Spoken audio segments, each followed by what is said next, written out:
মালিক আল্লাহ রাব্বুল আলামিন ডাক দিয়া বলি, আরে বান্দা বান্দি, আমি আল্লাহ তোমাদেরকে দুনিয়ার মধ্যে পাঠাইলাম, আমি আল্লাহ জাহান্নাম জান্নাত সৃষ্টি করলাম, তবে বান্দা আমি আল্লাহ তোমাদেরকে জানাই দিলাম অধিকাংশের জন্যই আমি আল্লাহ জাহান্নাম বানায় রাখছি রে। ওই অধিকাংশ যারা জাহান্নামে যাবে তারা কারা, তাদের পরিচয় কি, তাদের নিদর্শনগুলা কি? আমার দয়ার আল্লাহ কুরআনুল কারীমের মধ্যে আয়াতে কারীমার মধ্যে জানায়া দিয়েছে তাদের পরিচয়গুলা কি, তাদের নিদর্শনগুলা কি। আমার আল্লাহ রাব্বুল আলামিন জানায়া দিলেন, ওয়ালাকাদ যারানা লিজাহান্নামা কাসীরাম মিনাল জিন্নি ওয়াল ইনসি লাহুম কুলুব লা ইয়াফকাহুনা বিহা। আমার আল্লাহ রাব্বুল আলামিন দুনিয়ার মানুষগুলোকে জানায়া দিলেন, আমি আল্লাহ অধিকাংশ জিন এবং মানুষ জাতিগুলোর জন্য জাহান্নাম বানায়া রাখছি। অধিকাংশ জিন এবং মানুষ জাতির জন্য, আমরা তো মানুষ জাত নাকি বাজান, অধিকাংশ জিন এবং মানুষগুলোর জন্য আল্লাহ রাব্বুল আলামিন জাহান্নাম বানায়া রাখছেন। এই অধিকাংশ জিন এবং মানুষগুলা যারা জাহান্নামে যাবে তারা কারা, তাদের নিদর্শনটা কি এবং তাদের পরিচয়টা কি? আল্লাহ রাব্বুল আলামিন এই আয়াতের কারিমার মধ্যে তিনটা নিদর্শন দিবেন। কয়টা জোরে বলেন? তিনটা নিদর্শন দিবেন। এক নাম্বার, লাহুম কুলুব লা ইয়াফকাহুনা বিহা, আমি আল্লাহ অন্তর দিলাম, লা ইয়াফকাহুনা বিহা, অথচ অন্তর দ্বারা চিন্তা ফিকির করে নাই, তাফাক্কু করে নাই, গবেষণা করে নাই। কি নিয়ে চিন্তা ফিকির করবা, কি নিয়ে তাফাক্কু করবা, কি নিয়ে গবেষণা করবা? আমার আল্লাহ এটার জন্য তোমাকে আমাকে জানায়া দিছে, ওয়া ইয়াতাফাক্কারুনা ফি খালকিস সামাওয়াতি ওয়াল আরদ। এ বান্দা, কোনো চিন্তা নাই, টেনশন নাই, ভয় নাই। দুনিয়ার মধ্যে আমার মালিকের যে সৃষ্টিকুল আছে এই সৃষ্টিকুল নিয়া চিন্তা ফিকির করবা, মালিকের পরিচয় তুমি পাওয়া যাইবা। আমার আল্লাহ রাব্বুল আলামিনের দরবারে বেশি বেশি মালিকের নিয়ামত থেকে শুকর আদায় করবা। আমার দয়ার আল্লাহ তোমার আমার নিয়ামতের শুকর আদায়ের কারণে নিয়ামত আরো বাড়ায়া দিবে। সুবহানাল্লাহ জোরে বলেন। দুই নাম্বার নিদর্শন, লাহুম কুলুবুল লা ইয়াফকাহুনা বিহা ওয়া লাহুম আয়ুনুল লা ইউবসিরুনা বিহা, আমি আল্লাহ চক্ষু দিলাম, লা ইউবসিরুনা বিহা, অথচ চক্ষু দ্বারা দেখে নাই। আমি বয়ান করতেছি, আপনারা দেখতেছেন, তাই না বাজান? আপনাদেরকেও আমি দেখতেছি। আল্লাহ এখানে এই কথাটা কেন বললেন? আমি আল্লাহ চক্ষু দিলাম, লা ইউবসিরুনা বিহা, অথচ চক্ষু দ্বারা দেখে নাই। এখানে শুধু চক্ষু দ্বারা দেখার দ্বারা দেখাই উদ্দেশ্য করা হয় নাই। আপনি যে আমি বয়ান করলাম, কোরআন হাদিসের শিক্ষা আপনাকে দিলাম, আপনি দেখলেন, নামাজের শিক্ষা আপনাকে দিলাম, আপনি দেখলেন, আমি আপনাদের কাছে দ্বীনের দাওয়াত নিয়ে আসলাম, আপনি দেখলেন কোরআনুল কারীম এভাবে এভাবে পড়তে হয়, আপনি চক্ষু দিয়া দেখলেন, কিন্তু আপনি আমলে পরিণত করলেন না।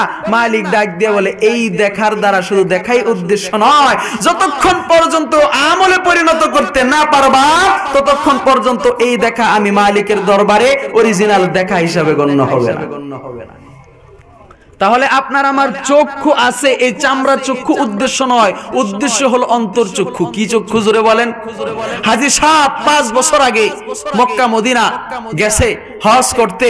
5 বছর পর চাঙ্গেরাডার মোড়ের মধ্যে চায়ের স্টলে বসে আলোচনায় এক সময় হাজী সাহেব বলে উঠলো, আহারে এখনো যদি চক্ষু দুইটা বন্ধ করি, নবীজির রওজা মুবারক আর আল্লাহর ঘর বাইতুল্লাহ চোখের সামনে বেশি হাজী সাহেব কি কাবা শরীফের সামনে, নবীজির রওজার সামনে?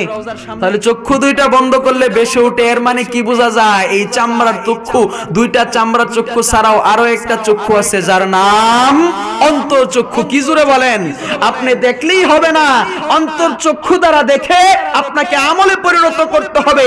যতক্ষণ পর্যন্ত আপনি বয়ান শুনলেন, নামাজের বয়ান আপনাকে করলাম, নামাজ পড়লেন না, আপনাকে হারামের বয়ান করলাম, হারাম আপনি ছাড়লেন না, হালালের বয়ান করলাম, হালাল আপনি ধরলেন না, আপনাকে রোজার বয়ান করলাম, রোজা আপনি করলেন না, গীবতের বয়ান করলাম, গীবত আপনি ছাড়লেন না, ততক্ষণ পর্যন্ত যতক্ষণ আপনি এই দেখলেন, এই কাজগুলা দেখার পরও আপনি আমলে পরিণত করেন নাই, মালিকের দরবারে আপনি অরিজিনাল বান্দা হিসেবে গণ্য হইতে পারেন নাই। 3 নাম্বার নিদর্শন, ওয়ালাহুম আযানুল লা ইয়াসমাউনা বিহা, আমি আল্লাহ কান দিলাম, অথচ কান দ্বারা শুনে নাই। প্রশ্ন করতে পারেন, আপনি ওয়াজ করতেছেন, আমরা শুনতেছি, আমিও তো শুনতেছি, আপনারাও শুনতেছেন। আল্লাহ এখানে কেন এই কথা বললেন? এই কথা বলার দ্বারা শুধু শোনাই উদ্দেশ্য নয়, শুনে আমলে পরিণত করতে হবে। ঠিক কিনা জোরে বলেন? এই তিনটা নিদর্শন যেই বান্দা বান্দি মানুষ এবং জিন জাতির মধ্যে আছে, আমার আল্লাহ রাব্বুল আলামিন তাদের পরিচয়টা আয়াতে কারিমার শেষ দিকে দিয়া বলেন, উলাইকা কাল আনআম,